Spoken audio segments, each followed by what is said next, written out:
नाम भुवनेश है और मैं यहाँ पे सीमन प्रोडक्शन का काम देखता हूँ। ठीक है, ये जो सीमन लैब है भारत की सबसे बड़ी सीमन लैब है गोट सीमन उत्पादन की। तो यहाँ पर हम पूरे भारत को सीमन सप्लाई करते हैं। यहाँ पर टोटल 10 ब्रीड है आपकी, जिनका सीमन पूरे भारत में सप्लाई किया जाता है। ठीक, 10 ब्रीड में आपकी 2 ब्रीड जो है वो एक्जोटिक है, जैसे बोयर और सैनन। बोयर जो है वो साउथ अफ्रीकन ब्रीड है और सैनन जो है स्विट्जरलैंड ब्रीड है। बोयर की खासियत ये होती है कि उसकी ग्रोथ रेट सबसे ज्यादा होती है पूरी दुनिया में। ठीक है, ग्रोथ रेट का मतलब पैदा होने के बाद में जो बढ़ोतरी दर होती है प्रति वर्ष की, वो सबसे ज्यादा होती है। ठीक, और सैनन दूध देने में सबसे ज्यादा होती है, मतलब दूध का उत्पादन प्रति वर्ष सबसे ज्यादा सैनन में होता है। मांस पर्पस से पालना है वो बोयर का, जैसे आप बॉयलर पे अगर करना चाहते हो, मांस के पर्पज से तो बहुत ज्यादा है। मतलब जैसे आपका जमुनापारी भी वो मांस के लिए पाली जाती है ना, आपका ब्लैक बंगाल है वो भी मांस के लिए पाली जाती है। लेकिन जो बढ़ोतरी दर सबसे ज्यादा है जिसको हम बोलते हैं बॉयलर गोट प्रोडक्शन, जैसे आप मुर्गियों का उत्पादन, जैसे आप देसी मुर्गियां पालते हैं तो वो बहुत सारी चीजों के लिए पालते हैं। जब आप बॉयलर पे जाते हैं तो सफेद मुर्गियां पालते हैं केवल मांस के लिए, है ना। तो ऐसी अगर आप बॉयलर गोट के ऊपर पालना चाहें तो बॉयलर गोट पे हम इसका बोयर का इस्तेमाल करते हैं। जैसे कि आपका, आप जानते हैं कि जैसे बोयर आपका वैसे अगर आपको कहीं नहीं मिलेगी पूरे, वैसे अगर फार्म्स की हम बात करें तो बहुत ही कम रेयर आपको देखने को मिलेगी जो बोयर बकरा होता है। लेकिन बोयर का जो हम सीमन इस्तेमाल करते हैं वो हम ऐसी बकरी में इस्तेमाल करते हैं जो देखने में तगड़ी होती है ना, और जो मजबूत और मध्यम आकार की तगड़ी बकरी होती है। उनमें हम एक साल में उसका क्या ग्रोथ आता है, कितने किलो होता अगर बकरी की हम बात करें तो बकरा लगभग 45 से 50 किलो के आसपास जाता है एक साल में, 40 से 50 किलो के आसपास। ठीक है, वो ज्यादा है। और हम अपनी देसी की बात करते हैं तो 25 से 30 किलो का जाता है लगभग, 20-25-30 किलो का होगा इस साल में? बोयर हम दिखाते हैं ना, वो बोयर का है। तो इस तरह से बोयर का हो गया, है ना। यहाँ पर हमारी 10 ब्रीड है टोटल, जिसमें जो 2 एग्जोटिक हैं जो मैं बताया आपको, बोयर और सैनन, और जो 8 भारत की हैं उसमें जमुनापारी, बर्बरी, सिरोही, बीटल, जखराना, ये हैं सारी, ब्लैक बंगाल। ठीक है, और इसके साथ में गंजम है। गंजम आपकी उड़ीसा की ब्रीड है। इससे हम अब एक एक ब्रीड के बारे में देखते जाएंगे और उसकी खासियत क्या है वो आपको बताते जाएंगे। ठीक है, आ जाइए। ये जो आपका घर बना हुआ है, ये हम लोगों का वैसे बहुत महंगा पड़ता है क्योंकि ये ब्रीडिंग फॉर्म है। तो यहाँ पर हम सबको अलग अलग कैटेगरी के हिसाब से रखते हैं कि उनमें क्या उनकी बर्थ वेट है, उस हिसाब से। ठीक है, उनकी सीमन की क्वालिटी कैसे, एज ग्रुप कैसे, तो हमने हर बक को अलग अलग उसमें रख रखा है। बाकी वैसे अगर कोई रखता है, अगर फार्मिंग के तौर पर रखता है तो वो इकट्ठे भी रख सकता है। ठीक है, हमने इसलिए हर बक का अपना अलग अलग चैम्बर बना रखा है। जैसे ये सारे बर्बरी के बक हैं। हाँ, बर्बरी जो होती है वो मीडियम आकार की बकरी होती है। बकरी 3 टाइप की होती है, मीडियम आकार की, है ना, जिसको मध्यम आकार बोला जाता है, बड़ी लार्ज साइज में, और छोटी स्मॉल साइज में। स्मॉल साइज में हमारी आती है ब्लैक बंगाल। ठीक, जितनी स्मॉल साइज की रहेगी उसकी प्रोडक्टिविटी उतनी ज्यादा रहेगी। ठीक है, जल्दी जल्दी ग्रोथ लेगी, जल्दी उसके बच्चे होंगे, जल्दी हिट में आती है। ठीक है, और आपको बेचने में भी आसानी रहती है। जितनी बड़ी ब्रीड में जाते जाएंगे उनकी बच्चा देने की क्षमता, प्रोडक्टिविटी बहुत कम होती जाती है। ठीक है, बच्चा देने की क्षमता जितनी बड़ी ब्रीड होगी उतनी कम होती जाती है। ठीक है, हाँ, जैसे हम खान पान की बात करते हैं तो यहाँ पर 3 तरह की फीडिंग सिस्टम होता है, इंटेंसिव फीडिंग, एक्सटेंसिव फीडिंग और सेमी इंटेंसिव फीडिंग। ठीक है, 3 तरह का सिस्टम होता है। इंटेंसिव फीडिंग में क्या करते हैं कि हम यहाँ पर रख के खिलाते हैं। जैसे यहाँ पर है सारा इंटेंसिव फीडिंग है, यहाँ के बकरे कहीं भी चरने नहीं जाते। तीनों की अपनी अपनी खासियत होती है, तीनों की अपनी अपनी क्या नाम है, सावधानियां रखनी होती है, और तीनों की अपनी अपनी वो भी होती है, कुछ दुष्परिणाम भी होते हैं रखने के। जैसे कि आपका बाहर चरने जाती है तो उसको एक्सटेंसिव फीडिंग बोलते हैं। वहां पर क्या है कि लागत तो कम आती है लेकिन बीमारियों से रोकथाम नहीं हो पाता, क्योंकि बाहर अब जा रही है, वो एक्सपोजर ज्यादा हो रहा है तो वहां से बीमारी होने का खतरा ज्यादा होता है। यहाँ पर क्या है कि बाहर के वातावरण में कम आती है, तो यहाँ पर हम केवल इनको यहीं पर दाना वाना डाला और थोड़ा सा चरने, मतलब खुले एरिया में उनको वनरिंग करने के लिए भेज दिया।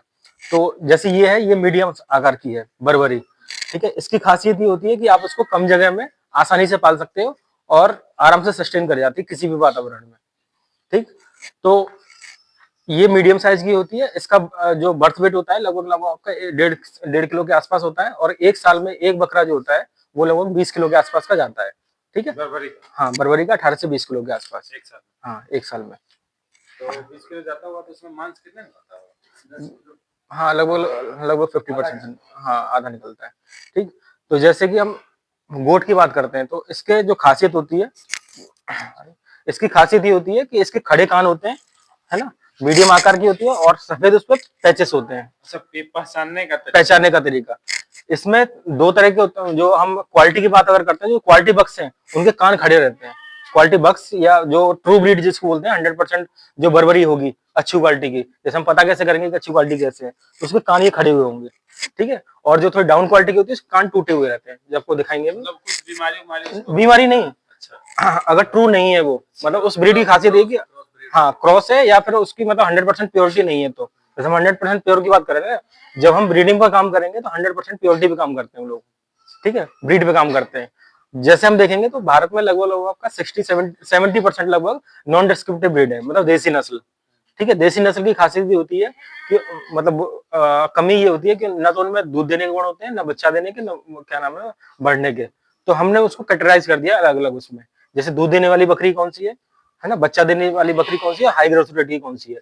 तो हम जब आपका आधुनिक बकरी पालन पे जाते हैं, साइंटिफिक तौर पे जाते हैं, तो हम उस चीज पे काम करते हैं, सारी चीजों पे न जाकर के कि हमें काम किस पे करना है, वो एरिया देख करके कि हमें दूध पे काम करना है, हमारा दूध का बिजनेस अच्छा चलेगा, मांस का अच्छा चलेगा या ब्रीडिंग का अच्छा चलेगा, तो हम उन तीन चीजों पे काम करते हैं। अपने हिसाब से हम चूज कर लेंगे कि हमको दूध का बिजनेस करना है कि मांस हाँ, का करना वो है अपने जगह के हिसाब से, अपने फील्ड के हिसाब से, मार्केट के हिसाब हाँ मार्केट के हिसाब से। जैसे आपको ब्रीडिंग पे काम करना है तो आप केवल बक्स पाल सकते हैं, है ना, ब्रीडिंग पे अगर काम करना है तो। अगर आपको गोट पे या दूध मिल्क पे काम करना है तो आपको फिर अच्छी दूध देने वाली बकरियां उसको पालना होगा, जैसे जमुनापारी है, जमुनापारी को मिल्क क्वीन ऑफ इंडिया कहा जाता है ना। और विदेशों में अगर बात करते हैं तो सैनन सबसे ज्यादा दूध देने वाली है पूरी दुनिया में, ठीक है। तो इस तरह से जब हम बकरी की क्लास लेंगे पूरी गोट फार्मिंग की, जमुनापारी का लगभग लगभग 3 किलो के आसपास जाता है, ठीक है, 2 से 3 किलो के आसपास। सैनन का 4 से 6 किलो, ठीक है, वो पूरी दुनिया में सबसे ज्यादा है। लेकिन सैनन का आपको बक्स या गोट आपको देखने को नहीं मिलेंगी, बहुत ही कम देखने को मिलते हैं। तो अब क्या है, गवर्नमेंट इनका सीमन प्रोवाइड करा रही है हमारे से कलेक्शन करके, तो जो अच्छी तगड़ी बकरियां हैं उनमें दूध देने वाला सीमन हम डालें, जैसे उस कैटेगरी की जो बकरियां आती हैं, जैसे देसी नस्ल की। हाँ, ये नंबरिंग है क्योंकि यहाँ पर अलग अलग ट्रायल चलते रहते हैं, क्योंकि गोट रिसर्च सेंटर आपने नाम देखा है ना इसका, गोट रिसर्च एंड ट्रेनिंग सेंटर। तो कुछ एमबीएससी पीएचडी बच्चों के ट्रायल, कुछ हमारे ट्रायल, ये सब चलते रहते हैं। दूसरा पहचान के लिए कि इस बक हाँ, जब भी हम सीमन का कलेक्शन करते हैं तो उस पर बक नंबर जरूर आता है हमारे सीमन पे, तो ये हमें उसकी जो प्रोजनी पता रहती है, वो कि क्या प्रोजनी है उसकी, है ना, कि इसकी माँ ने कितने बच्चे दिए थे, है ना, इसकी ग्रोथ रेट कितनी है, तो उससे जो बच्चा पैदा हुआ किस ग्रोथ रेट का पैदा हुआ, ये सारी चीजें। ये एक एक बक का जब ट्रायल चलता है तो इसमें ये लिखा जाता है कि इस बक को हमने सुबह, जैसे आपका हाँ उसके बारे में कि इसका इतना वेट है, बॉडी वेट, कि कोई भी हम ट्रायल लगा रहे हैं, मान लीजिए हम एलपीएम का कोई लगा रहे हैं कि उसको फीडिंग के ऊपर ट्रायल है, तो उसको हमने सुबह इतना कंसेंट्रेट मिक्सचर दिया, इतना हमने भूसा दिया, इतना ये दिया, उसके बदले में जो हमें रिजल्ट मिला वो सारी चीजें, खाने का मैनेजमेंट, हाँ सारी चीजें हर बक की अपनी अपनी अलग बनी है। तो ये सारे बर्बरी के हैं, ठीक है। हाँ, इसमें मैंने आपको बता दिया, कान खड़े होते हैं, पूंछ पीछे की तरफ कर्ड होती है और सींग पीछे की तरफ होते हैं मुड़े हुए, और मुंह जो होता है वो वी शेप में होगा, तिकोना एकदम, ठीक है। हाँ देखिए, पीछ कर्ड मूंछ है ना, कान एकदम खड़े हुए कान है, ये सब सबके कान खड़े हुए हैं ना, ये सब अच्छे बक्स है ना।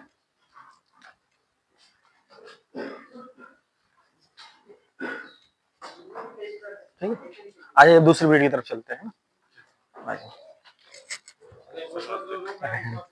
अब देखो, अब हाँ करा देंगे।